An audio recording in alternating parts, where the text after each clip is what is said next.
ကန်ကြီး73ကြီးကြီးလိုက်နော်ကန်ကြီး73ကြီးကြီးအခါမှာသူတို့ပျော်ပျော်ပါပါနဲ့ကောင်းမော်ရင်ကောပြီးတော့မှဝွန်ကြွားပြီးတော့ထွက်လာတယ်တဲ့ဘာလို့လဲဆိုရင်သူတို့အလောက်ထိဒုက္ခခံခဲ့ရကြုံပြုခံခဲ့ရနှိပ်စက်ခံခဲ့ရဒါပေမဲ့အဲ့ဒီနှိပ်စက်ခံရတဲ့ဘယ်လိုပြောမလဲအနေခံရတဲ့တယောခံရတဲ့လူမျိုးက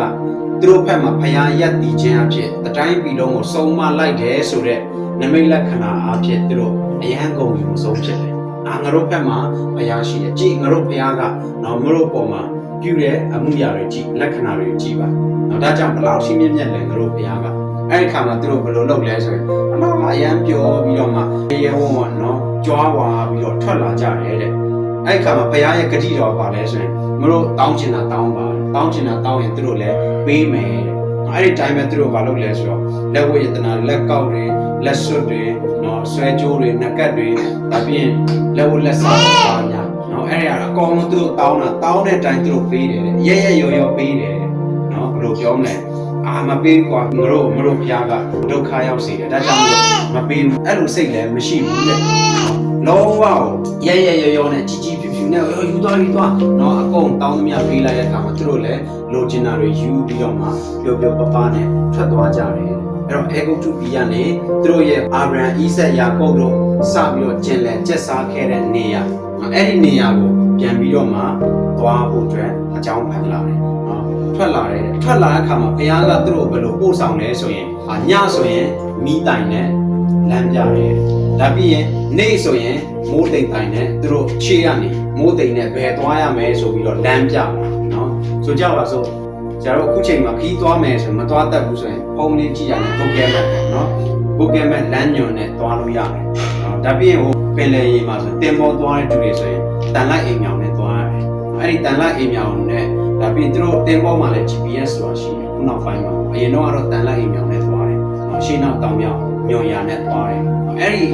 ီတန်လိုက်အိမ်မြောင်တိုင်းပဲသွားတယ်လမ်းညွှန်မှုတိုင်းသွားတယ်ဒါပေမဲ့ဒီမှာဣသရေလလူမျိုးတွေသူတို့ခေတ်တုန်းကကျတော့အဲ့ဒီတန်လိုက်အိမ်မြောင်တွေအခုလို Google Map တွေ GPS တွေဆိုတာမရှိဘူးဘုရားရဲ့တကူတော်ကသူတို့ဘယ်လိုလမ်းပြလဲဆိုရင်သူတို့ရဲ့တက်ကိုရှေ့ကနေမိုးတိမ်ကလို့ရွေးပြီးတော့မှအဲ့ဒီမိုးတိမ်သွားတဲ့နောက်သူတို့လိုက်ရတယ်မိုးတိမ်ရက်တယ်ဆိုရင်သူတို့လည်းရက်ရတယ်မိုးတိမ်ရက်ပြီဆိုရင်အဲ့ဒါသူတို့နားဖို့အတွက်ဘုရားကအချိန်ပေးတယ်ဆိုတဲ့သဘောပဲဒါကြောင့်မိုးတိမ်ရက်တယ်ဆိုရင်မှသူတို့စခန်းချရတယ်မိုးတိမ်ရွေးပြီဆိုရင်သူတို့ဆက်ပြီးတော့ခီးနေရတယ်ဆိုတွေ့ရတယ်အဲ့လိုနဲ့သူတို့ခီးနေရင်နဲ့မှပဲဘယ်မြို့နာရောက်လာလဲဆိုရင်ပြီးဟာဟီရိုမြို့နာမိကဒေါလာမြို့နဲ့ပင်လေစัจ जा ပေါ့ပါလစီပုံမြို့ရှိမှာသူတို့စခန်းချရှေ့မှာပင်လေပေါ့မြင်နေရပြီအဲ့တော့အမှသူတို့ဘာလုပ်လဲဆိုစခန်းချနေကြတယ်အဲ့ဒီချိန်မှာဘာဖြစ်လာလဲဆိုရင်သူတို့စခန်းချနေတဲ့ချိန်မှာတစ်ဖက်မှာနော်ဖာရောဘုရင်နဲ့သူတို့တိုင်းပြည်ကအကြီးအကဲတချို့ကပြန်ပြီးတော့အသိစိတ်ပြောင်းလာတယ်နော်အစတော့ကကျတော့သူတို့တာဦးတွေတည်သွားအခါမှာအဲ့ဒီစိတ်နဲ့သူတို့မွန်ပြီးတော့မှဝမ်းနဲ့ကြည်ပွဲပြီးတော့မှကြီးပြူနဲ့လွတ်လိုက်တယ်ဒါပေမဲ့အခုအဲ့ဒီသူတို့တာဦးစောနဲ့ငိုကြွေးခြင်းကနေတက်တန်ရပြီးတဲ့အခါမှာရုပ်တဲ့အသိစိတ်ပြန်ကတ်လာတဲ့အခါမှာဘာဖြစ်လာလဲဆိုသူတို့ပြန်ပြီးတော့မှစိတ်ပြောင်းလာလို့ဖြစ်တယ်တဲ့ဖာရောဘုရင်ကဘာပြောလဲဆိုတော့ဣသရေလလူမျိုးတွေကျင်းတဲ့ချက်ထဲရောက်နေလောက်ပြီးတော်လန်းမှာပိတ်နေလောက်မှထင်တယ်အခုချိန်မှာဒါကြောင့်မလို့ငါတို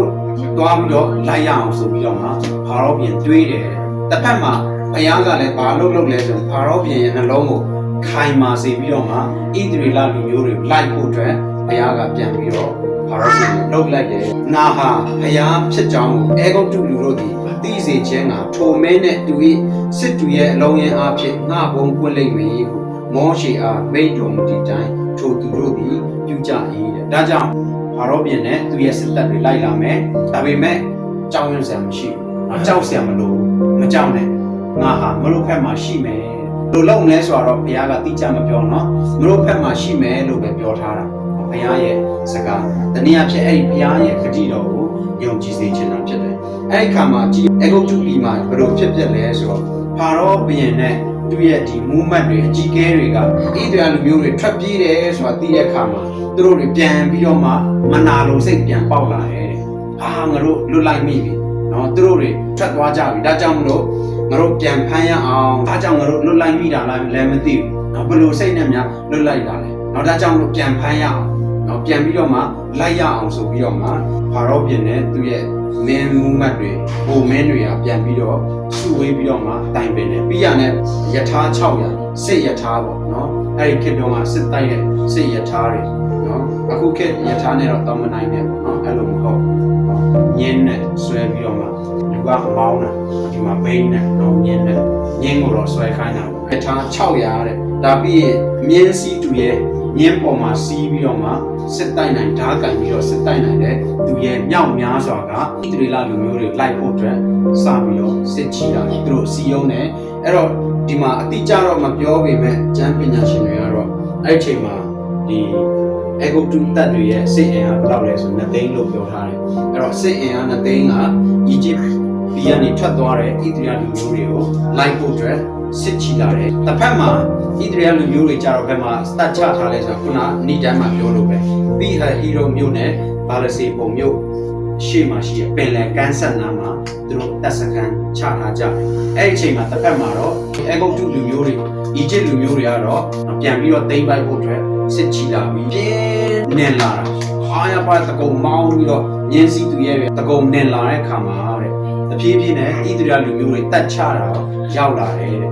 ့အရန်နီးလာတဲ့ခါမှာတဲ့ဘာဖြစ်လဲဆိုရင်ဣသရေလလူမျိုးတွေတွေးလိုက်တာဟိုးလာနေကြပြီဟိုမှာဣသရေလလူမျိုးတွေအရန်ကြောက်လာကြတယ်အရန်လန့်လာဘာလို့လဲဆိုရင်အရင်တော့ကအရေးဆိုးအရင်တော့ကသူတို့နှိပ်စက်ခဲ့တဲ့လူတွေသူတို့ပြန်လိုက်လာတယ်ဆိုရင်အသိစိတ်ကမကြောက်ပဲမနေဘူးဘာလို့လဲဆိုရင်အဲ့လိုကြုံပြန်ဖြစ်သွားမှာသူတို့တွေပြန်တိမ့်ပိုက်ပြီးတော့တက်ဆရာရှိရတတ်မယ်ဒါပြီးရင်တချို့တွေပြန်ကြုံနေနဲ့ပြန်ခေါ်သွားမှာအဲ့ဒါတွေးရခါမှာသူတို့အရန်ကြောက်တယ်မကြောက်ပဲမနေဘူးနော်အရင်တော့ကျွန်တော်တို့ကိုဆိုကြပါစို့လူတယောက်ကတကုံနှိပ်စက်ပြီးတော့မှနော်အဲ့ဒီသူ့ရဲ့နှိပ်စက်မှုတန်းနေလွတ်မြောက်သွားတယ်ဒါပေမဲ့အဲ့ဒီနှိပ်စက်တဲ့သူကပြန်လာခေါ်မယ်ဆိုရင်မကြောက်ပဲမနေဘူးနော်ဘယ်သူမှအဲ့ဒီနှိပ်စက်မှုတန်းဟိုမခံနိုင်နှိပ်စက်တဲ့သူစီဘယ်သူမှပြန်မသွားကြဘူးလူရဲ့ဘောတော့အလားတူပဲဣသရေလလူမျိုးတွေလည်းပဲအဲ့လိုဖြစ်တယ်အဲ့ဒီခါမှာသူတို့ဘယ်သူကိုခေါ်လဲဆိုရင်ဘုရားကိုခေါ်တယ်နော်ဘုရားတကုံအော်ဟစ်တယ်နော်အခုနသူတို့ထွက်လာကြတော့ပျော်ပျော်ပပပဲနော်အီဂျစ်လူမျိုးတွေရှေ့မှာလဲမော်ကြွားပြီးတော့မှနော်ပျော်ပျော်ပပနဲ့ထွက်လာကြတယ်လမ်းကြီးတစ်လျှောက်လည်းသူတို့တခြင်းသမျှများနဲ့ထွက်လာကြတယ်ဒါပေမဲ့ရုပ်တရက်ရန်တူတွေပြန်လိုက်လာတယ်ဆိုတော့အဝေးကမြင်ကုန်းကိုတွေးလိုက်တဲ့အခါမှာဖုံတစ်ထောင်းထောင်းနဲ့စစ်ချီတဲ့အရာကိုသူတို့မြင်လာရတဲ့အခါမှာပြန်ပြီးတော့မှသူတို့ကြောက်အားလန့်အားနဲ့အရာကိုပြန်ပြီးတော့ဆူတောင်းလာတယ်ပြန်ဟက်ခေါ်လာတယ်အဲ့ဒီအချိန်မှာမောရှေကိုသူတို့ဖာပြောလဲဆိုတော့မောရှေငါတို့အေဂုတ်တုပြည်မှာတင်းချိုင်းမရှိလို့ငါတို့ဒီကိုခေါ်လာတာလားနော်ငါတို့ဘာကြောင့်ခေါ်လာတာလဲငါတို့ဒီတောထဲမှာတည်ဖို့အတွက်နော်ငါတို့အီဂျစ်လူမျိုးတွေကဒီနေရာမှာတပ်ဖို့အတွက်မင်းငါတို့အကြံဆုံးနဲ့ခေါ်တာလားဆိုပြီးတော့မှမောရှေကိုအပြစ်တင်ကြတယ်တဲ့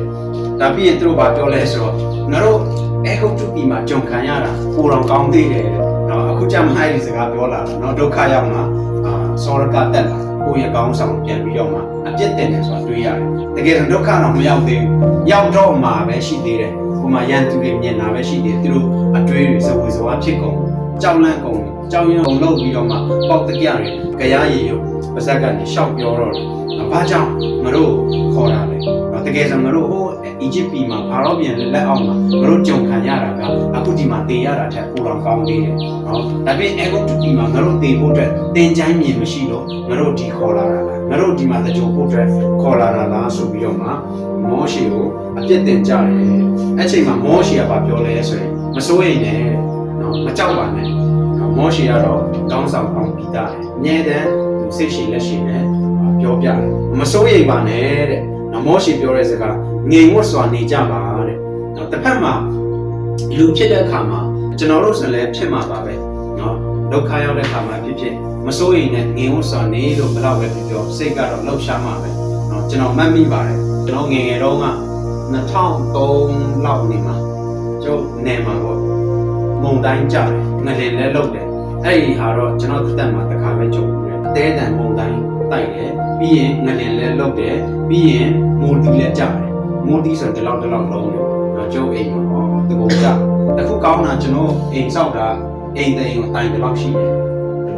်တစ်လုံးနဲ့လေအိမ်တိုင်းအကြီးကြီးနဲ့ဆောက်လို့ကျွန်တော်ရွာမှာအိမ်ကြောင်တော်နဲ့မုံတိုင်းဘလောက်လာအောင်မိုးလန်သွားမယ်အိမ်ကတော့လုံးဝမလဲဘူးနော်အဲ့တော့ဘာဖြစ်လာလဲဆိုရင်အရန်တိုက်တဲ့ခါမှာ အိမ်ကစဒီလိုလှုပ်လာတာဟောတကုံလှုပ်လာတာဒီလိုတွေရွေ့လာတာအခုတစ်ခေါက်ဆရာတို့တင်တန်းတော့ငလျင်ထက်အများကြီးကျန်းတယ်နော်အရန်လှုပ်လာကျုံမောင်မတွေအရန်ကြောက်နော်အရန်ကြောက်တော့ဖဲပြီးတော့အော်ငုံကြတစ်ဖက်မှာပို့ဆိုးတာကျုံတုံမုံမဟုတ်လေဟိုဒနီလို့ပေါ့ရုံးလို့ခေါ်တယ်ကျွန်တော်ဘက်မှာတော့အဲ့ရမိုးထားတဲ့ခါမှာမိုးတီးတွေကြံပေါက်ပြီးတော့ကျလာတာတုံမိုးဆိုတော့ပေါက်မှာမဟုတ်ဒနီဆိုတော့တခါတည်းအဲ့ဒီအရာကိုပေါက်ပြီးတော့ကျလာတယ်ပေါ့အများကြီးပဲကျုံငုံကြဒါပေမဲ့အဖေကတော့နှစ်သိမ့်ပါတယ်မကြောက်နဲ့နော်မစိုးရိမ်နဲ့နော်ဖျားရှိတယ်ဒါပေမဲ့ဘလောက်ပဲပြောစိုးရိမ်တာပါပဲကျွန်တော်တို့မောင်နှမပဲနော်ဒီမှာဣတရာလူမျိုးတွေလည်းအဲ့လိုပဲနေမှာပါမောရှိကပြောတယ်မစိုးရိမ်နဲ့ငြိမ်သက်ခြင်းရှိပါတဲ့ဖျားကဒီနေ့ပြမဲ့ကယ်တင်ခြင်းကိုမလို့တွေ့ရမယ်တဲ့ဖျားမလို့ကယ်မယ်အဲ့ဒီကယ်မဲ့ဖျားရဲ့လက္ခဏာကိုမလို့မြင်ရမယ်ဒါပြီးရင်နဲ့မောရှိပြောတဲ့စကားမလို့ဒီနေ့မြင်မဲ့အေဂုတ်တုလူမျိုးတွေကိုနှောင်းနေမမြင်ရတော့နောက်ဘယ်တော့မှမမြင်ရတော့စစ်ချီလာတဲ့အဲ့ဒီအေဂုတ်တုလူမျိုးတွေကိုနောက်ထပ်တွေးရတော့မှမဟုတ်ဘူးတဲ့မြင်ချင်တော့မှမမြင်ရတော့ပါဘူးတဲ့နော်ဒါပြီးရင်မလို့ဖက်မှာဘယ်သူစစ်တိုင်မဲ့လဲဘုရားစစ်တိုင်မဲ့ပြောချင်တာကျွန်တော်ဖက်မှာစစ်တိုင်မဲ့သူကဘုရားဖြစ်တယ်ကျွန်တော်တို့လူရင်အောင်အဲ့တော့ကဣတရာလူမျိုးတွေစစ်တက်မရှိသေးဘူးနော်နောက်ပိုင်းမှာမှဒီတပြေးပြေးနဲ့စစ်တက်နေနဲ့ဖွက်လာတာနော်ဒါပေမဲ့အခုထွက်လာခြင်းမှာဣတရာလူမျိုးတွေမှာစစ်တက်ဆိုတာမရှိဘူးအဲ့ဒီခါမှာဒီမှာဘုရားကပြောလဲဆိုမလို့ဖက်မှာစစ်တိုက်ပေးမယ်ဘုရားတိုက်မယ်ဒါကြောင့်မလို့မလို့ကတော့ငြိမ်ဝတ်စွာနေရမယ်ဘုရားကတော့သူလှုပ်ရှားရှိရလုပ်မယ်ဒါပေမဲ့မလို့ကတော့ ACC နေရမယ်မလို့ဘာမှစစ်တိုက်ဆရာမလို့ဘာမှလှုပ်ရှားလည်းမလို့နော် ACC နေအောင်ပဲဘယ်သူလုပ်မလဲဆိုဘုရားကတောင်းယူသွားမယ်နော်မောရှိပြောတဲ့စကားအဲ့ခါမှာဘုရားကပြန်ပြောတယ်ဘာကြောင့်ငါ့ကိုမလို့သစားစားနဲ့ပေါ်ပြီးတော့ခေါ်နေကြတာလေတဲ့နော်သွားနော်ဣတရာလူမျိုးတွေကိုနော်လှုပ်ရှားရှိရလှုပ်ဖို့သွားစားရှိရသွားဖို့မှာပါတဲ့ဒါပေမဲ့မင်းကတော့မင်းရဲ့လန်ဒန်ကိုခြီးပြီးတော့မှပင်လယ်ပေါ်မှာလက်ကိုဆန့်ပြီးတော့ပင်လယ်ရေကိုခွဲရမယ်တဲ့မောရှိမှာလားဒါပြီးဣသရေလလူမျိုးတွေကအဲ့ဒီပင်လယ်အလယ်မှာရှောက်သွားရမယ်တဲ့နော်မောရှိရဲ့လန်ဒန်နဲ့ပင်လယ်ကိုလက်ဆန့်ရမယ်ဆန့်လိုက်တဲ့အခါမှာပင်လယ်ဘာဖြစ်သွားမလဲနှချမ်းပွဲသွားမယ်ပင်လယ်ကြီးနော်မြစ်တောင်မဟုတ်ချောင်းတောင်မဟုတ်အဲ့ဒီပင်လယ်ကြီးကနှချမ်းပွဲသွားမယ်အဲ့ဒီပင်လယ်အလယ်တက်တက်ကိုမျိုးတွေလမ်းလျှောက်သွားရမယ်တဲ့နော်ဒါပေမဲ့တစ်ဖက်မှာဖာရောပြည်နဲ့သူရဲ့စစ်တပ်ကိုငါကနှလုံးခိုင်ပါစေမယ်သူတို့ရဲ့စိတ်ကိုမာကြောစေပြီးတော့မှမလို့လိုက်လိုက်မယ်မလို့စီကိုလာလိုက်မယ်ဒါပေမဲ့အဲ့ဒီဖာရောပြည်နဲ့ဘိုးတွေနဲ့စစ်ရထားသူတို့ရဲ့မြင်းစည်းတပ်တွေအားဖြင့်ငါဘုံပွင့်မယ်ငါနာမည်ကြီးမယ်ပေါ့နော်ငါနာမည်ငါရဲ့ဘုံပွင့်လိုက်မယ်တနည်းအားဖြင့်ဘုရားဘုံတော်ထင်ရှားမယ်ရှင်းပြောမယ်အဲ့လိုဖာရောပြည်နဲ့သူ့ရဲ့မြင်းစည်းတူရဲတွေအဖြစ်ငါဘုံပွင့်မယ်လို့ပြောတဲ့အခါမှာဘုရားကငါဟာထာဝရဘုရားဖြစ်တယ်ဆိုတဲ့အရာကိုအေဂုတ်တုလူမျိုးတွေလည်းသိရလိမ့်မယ်ဆိုတဲ့အတိတ်ကိုပြောဖြစ်တယ်ငါဘုရားဖြစ်တယ်ဆိုတာမလို့သိတာပဲမဟုတ်ငါလူမျိုးတွေကိုလိုက်လာတယ်ငါလူမျိုးတော်ကိုလိုက်အောက်ရှက်တဲ့တက်ဖြတ်တဲ့အေဂုတ်တုလူမျိုးတွေပါငါဘုရားဖြစ်တယ်ဆိုတာသူတို့သိရပါလိမ့်မယ်နော်မောရှိကိုဘုရားကမှားတယ်အဲ့ဒီခါမှာကောင်းကင်တမန်တွေကသူတို့ကိုဥဆောင်ပြီးတော့မှခေါ်တဲ့ຢာကအနောက်ဘက်ကိုပြန်ရွေ့လာတယ်ကောင်းကင်တမန်တွေကအနောက်ကနေပြန်လိုက်တယ်ဒါပြီးရင်ဒီမိုးတိမ်လည်းပဲတကယ်ဆိုသူတို့ရှေ့ကနေသွားတာလေဒါပေမဲ့အဲ့ဒီအားလည်းအနောက်ဘက်ကိုပြန်ပို့လိုက်တယ်နော်ပြောချင်တာကအနောက်ဘက်ကနေကာဗာလုပ်ပေးမယ်ကာကွယ်ပေးမယ်ဣသရေလလူမျိုးတွေကအရှိသွားကြရှိရသွားနောက်ကနေလိုက်လာတဲ့ရန်သူတွေကိုဘယ်သူရှင်းမှလဲဘုရားရှင်းမယ်ဆိုတဲ့သဘောဖြစ်တယ်တကယ်ဆိုရင်ခါတိုင်းသူတို့ခြီတဲ့ချိန်မှာအရှိက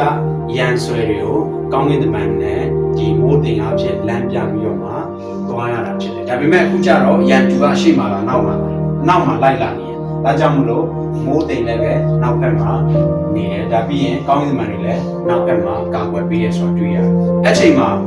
စမ်းသွားတာပါလဲဆိုရင်အဲ့ဒီမိုးတိမ်နောက်ဘက်ရောက်သွားခါမှာဣသရေလလူမျိုးနေတဲ့ဖက်ချမ်းကြတော့လင်းထိန်ပြီးတော့မှအေဂုတ်တုတ်ရှိတဲ့နယ်မြေခွင်တကြောလုံးမှာပါလဲဆိုမောင်မိုက်ပြီးပုံသွားတယ်ညတခါတည်းမိုးချုပ်သွားတယ်နော်ဘုရားရဲ့လူမျိုးတွေကြတော့မိုးလင်းပြီးတော့မှသူတို့ဖက်ချမ်းကြတော့မောင်သွားတယ်နော်အဲ့ဒီခါမှာမီရမဲ့ဟာကိုမမီတော့ပဲနဲ့ကြာသွားတာမိုးချုပ်တော့နော်တကယ်ဆိုမီတော့မှမီခန်ဒီလေးဟာဘုရားကအဲ့ဒီဟာလှုပ်လိုက်တဲ့ခါမှာလုံးဝမီလူမီခင်မှာမမီပဲနဲ့ဣသရေလလူမျိုးတွေဆက်ပြီးတော့ ကြီးနဲ့ပို့အတွက်ဖြစ်လာတယ်ဘုရားကမောရှေကိုသူ့ရဲ့လက်တော်နဲ့စံတန်းပြီးတော့မှပင်လယ်နှချမ်းဖွဲဖို့အတွက်လုပ်တဲ့အခါမှာနောက်ပင်လယ်နှချမ်းဖွဲလာတယ်အဲ့ဒီပုံမှာသူတို့ယုံကြည်ခြင်းနဲ့အဲ့ဒီပင်လယ်ကိုရှောက်သွားတယ်ဆိုတွေ့ရတယ်။အီဂျစ်လူမျိုးတွေလည်းလိုက်လာပြီးတော့မှသူတို့လည်းဆင်းလာကြတယ်။မြင်းစည်းရထားတွေနဲ့ဘာလို့လဲဆိုရင်ဒီမှာကြောက်ခင်းကြီးကြောက်ချမ်းပြင်ဖြစ်နေရတယ်။ရေအကုန်ခန်းသွားတဲ့အခါမှာအဲ့ဒီမြင်းစည်းရထားတွေလည်းအဲ့ဒီရေထဲကိုသူတို့စီးနေပြီးတော့မှလိုက်လာကြတယ်။အဲ့ချိန်မှာဖခင်ကမောရှေကိုပြောလဲဆိုရင်မင်းအနောက်ပြန်လှည့်ပြီးတော့မှအောင်ဝင်းနဲ့ပြန်ပြီးတော့ရေဆက်ဖို့အတွက်ဆန်တန်းပါလို့ပြောတဲ့အခါမှာအဲ့ဒီအေဂုတုလူမျိုးတွေသူရဲ့တက်ကိုပုံလုံးရေအောင်ရောက်လာတဲ့အခါမှာမောရှေကအဲ့ဒီလက်ပြန်ပြီးတော့သူရဲ့တောင်းဝင်လိုက်အခါမှာရေကလုံးဝပြန်ပြီးတော့ဆက်သွားတယ်ဆိုတော့တွေ့ရအချိန်မှာအေဂုတုတက်ပုံလုံးရေထဲမှာစုံမြုပ်ပြီးတော့မှဘုရားဆုံးမလိုက်တယ်အကုန်တည်သွားတယ်နော်ဣသရေလမျိုးတွေသွားတဲ့နေရာတော့တန်ကြီးရေချောက်ပြီးတော့မှနာမဘက်သွားရတယ်ဆိုတော့တွေ့ရတယ်နော်ခန်းကြီးစလေးမှာတွေ့ရတဲ့အဖြစ်ပြက်လေးကဲဟုတ်ပြီဒီထဲကနေကျွန်တော်တို့ဗာသင်ခန်းစာယူစရာတွေတွေ့ရမယ်ဗာသင်ခန်းစာယူကြမယ်ဆိုတော့ကြည့်ရအောင်နော်အဲ့တော့ပထမချက်ကဘာလဲဆိုရင်အာရောဘယင်သူ့ရဲ့ခေါင်းမှာမှုနဲ့ပဲဏီကုံချုပ်သွားရတယ်ဒါကြောင့်ကျွန်တော်တို့အသက်တာမှာဖာရောဘယင်လို့တစ်ခါလေကြာရင်ခေါင်းမှာပို့တယ်အိမ်ထောင်ဦးစီးတော်၎င်းအိမ်ထောင်မိခင်တော်၎င်းတနည်းအားဖြင့်သားသမီးတွေရောမိဘရောကိုးပွားတွေရောဘယ်သူမဆိုဖာရောဘယင်လို့ခေါင်းမှာပို့တယ်ခေါင်းမှာရဲဆိုရင်တော့အဲ့ဒီခေါင်းမှာချင်းရဲ့ဏီကုံနဲ့ပဲအဆုံးသတ်သွားရမှာဖြစ်တယ်ဒါကြောင့်မလို့စိတ်ရှိတိခဏနဲ့ခွန့်လို့နော်ကိုမိသားစုပေါ်မှာယုံကြည်သူချင်းပေါ်မှာဖာရောဘယင်လို့ခေါင်းမှာပဲနဲ့ဘုရားရဲ့မေတ္တာနဲ့ဥဆောင်ပါလို့ပြောချင်ပါတယ်ဒါမှမဟုတ်ရင်ဏီကုံမှာဖာရောဘယင်ကဲလို့အဆုံးသတ်လာမှာမဟုတ်ဘူးဆိုတော့ဒီနေ့ကျွန်တော်ပြောချင်ပါတယ်နောက်တစ်ခုကပါလဲဆိုရင်ဖာရောဘယင်တက်လိုက်လာတဲ့အခါမှာဒီတရားလူမျိုးတွေကဘုရားကိုခေါ်တယ်ဒုက္ခရောက်မှခေါ်တယ်ဒုက္ခမရောက်ရင်ဘုရားကိုသူတို့မခေါ်ဘူးเนาะအလားတူပဲကျွန်တော်တို့လူလဲဣသရေလလူမျိုးနဲ့ခက်ဆင်ဆင်ပဲတခါလေကြာရင်အစင်ပြေပြီဆိုရင်ဘုရားကိုမိတ်သွားတတ်တယ်เนาะဆရာကူတော်ရဲ့အချင်းလေးလို့เนาะလူရဲ့သဘောတဘာဝကအစင်ပြေရင်မိထားတတ်တယ်ဒါပေမဲ့ဒုက္ခရောက်ရင်တော့ဘုရားကိုတန်တာကြတယ်ဒါကြောင့်ကျွန်တော်ဒုက္ခရောက်မှလည်းမဟုတ်ဒုက္ခရောက်မရောက်အမြဲဘုရားကိုပူဇော်ရမှာဣသရေလလူမျိုးတွေလို့ဖာရောဘုရင်ရဲ့စစ်တပ်မိလာမှသူတို့တေခံနေကြမှာကျွန်ဘဝပြန်ရောက်မှာဆိုလို့เนาะတောမှာတေခံနေကြမှာဘုရားကိုခေါ်တာမဟုတ်ပဲနဲ့ကျွန်တော်တို့ဘယ်အခြေအနေကြုံမိသားစုရဲ့ဝမ်းရေးလားကျမ်းမာရေးလားကလေးတွေရဲ့ပညာရေးလားကျွန်တော်ရဲ့စာဝတ်နေရေးလားเนาะဒါမှမဟုတ်ကျွန်တော်ရဲ့ဝိညာဉ်ရေးရာအတွက်လားအမြဲတမ်းဘုရားကိုဆုတောင်းစကားအနံပါဒုက္ခရောက်လည်းအပြောင်းချီးမွမ်းပါဒုက္ခမရောက်လည်းပဲဘုရားကိုကျေးဇူးတင်ပါဒီနေ့ကျွန်တော်ပြောချင်ပါတယ်ဒါတော့ပြောစရာမလိုပါဘူးမလာတော့တန်တော်မိသားစုတက်တာဆိုရင်ကျွန်တော်တွေ့ရခါမှာမြင်တယ်ခေါင်းရစရာကောင်းပါတယ်ဒုက္ခရောက်တဲ့ခါမှာလည်းပဲဘုရားကိုတတိခန္ဓာကျေးဇူးချီးမွမ်းပါကျွန်တော်မြင်တွေ့တဲ့ခါမှာမြင်တယ်ခေါင်းကြည့်ပြီးเนาะဒါတော့ပြောစရာမလိုဘူးသို့တော့ဆက်လက်ပြီးတော့ဘုရားပေါ်မှာရေရဝဝသစ္စာနဲ့ရှောင်းလန်းဖို့ကျွန်တော်ပြောချင်ပါတယ်နောက်တစ်ခုမောရှိရဲ့တက်တာမောရှိရဲ့တက်တာပါလဲဆိုရင်နံပါတ်1ဘုရားခိုင်းရင်ခိုင်းတဲ့အတိုင်းဒီအထိတော့အပေါ်လုံးမရှိလုပ်တယ်ဆိုတာတွေ့ရတယ်။ဒါပြီးရင်နောက်တစ်ခုကောင်းဆောင်ဖြစ်တဲ့အခါမှာနှစ်သိမ့်မှုကိုပေးတယ်။အားပေးတတ်တယ်။နှစ်သိမ့်တတ်တယ်ဆိုတာတွေ့ရတယ်။အလားတူပဲကျွန်တော်တို့ကစဒီမှာအိမ်ချောင်းဦးစီးမိခင်ဖခင်တွေကစမောရှိရဲ့တက်တာတွေကနေကျွန်တော်သင်ခန်းစာယူဆရာပါလဲဆိုရင်ကျွန်တော်တို့ဟာ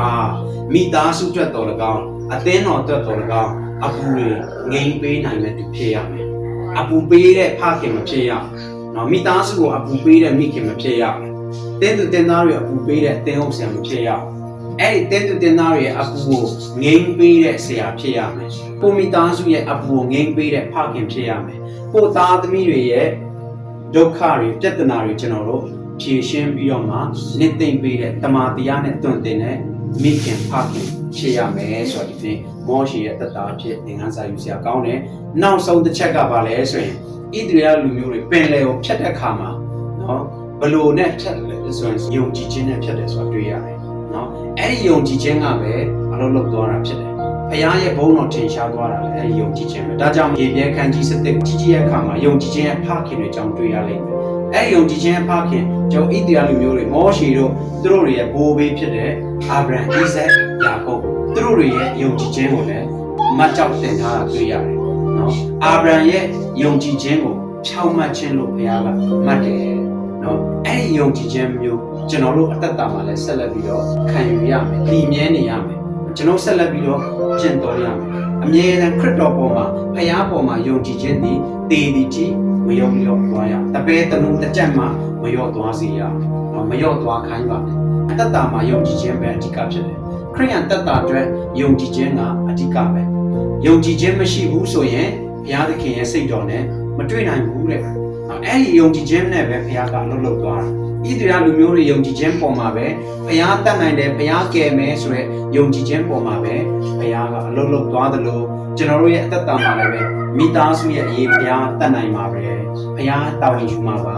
ကလေးတွေရဲ့အကျမ်းမာရေးကလေးတွေရဲ့ပညာရေးဘုရားတာဝန်ယူမှာပါကျမတို့ရဲ့အသက်ကျမ်းမာရေးကျွန်တော်ရဲ့ဝိညာဉ်ရေးရနော်ဘုရားကတာဝန်ယူမှာပါဆိုကျွန်တော်ယုံကြည်ခြင်းနဲ့တက်ရှင်ရှောင်းလန်းတက်ဖို့လိုတယ်ဆိုရင်ဒီနေ့ထွမြောက်ကျမ်းခန်းကြီး14မှာတွေ့ရတဲ့အချင်းအဖြစ်ခွန်အားယူတက်ဖို့ကျွန်တော်ညဝေချင်တာဖြစ်တယ်ဒါကြောင့်ကျွန်တော်ကျမ်းစာဖတ်တဲ့အခါမှာဒီချမ်းလေးဖတ်ပါကျမ်းစာဖတ်ဖို့လည်းမပြင်းပါဘူးเนาะကောင်းကောင်းလေးပါစူးစမ်းပါဆုတောင်းပါကျမ်းစာဖတ်ပါခွန်အားယူပါဘုရားနဲ့အမြဲတမ်းအဆက်ရှိပါလို့ဒီနေ့တော့ပတ်တော်ဖြစ်ပေါ်ပြလိုက်ပါပဲအားလုံးပေါ်မှာဖျားရှင်ကောင်းချီးပေးပါစေအာမင်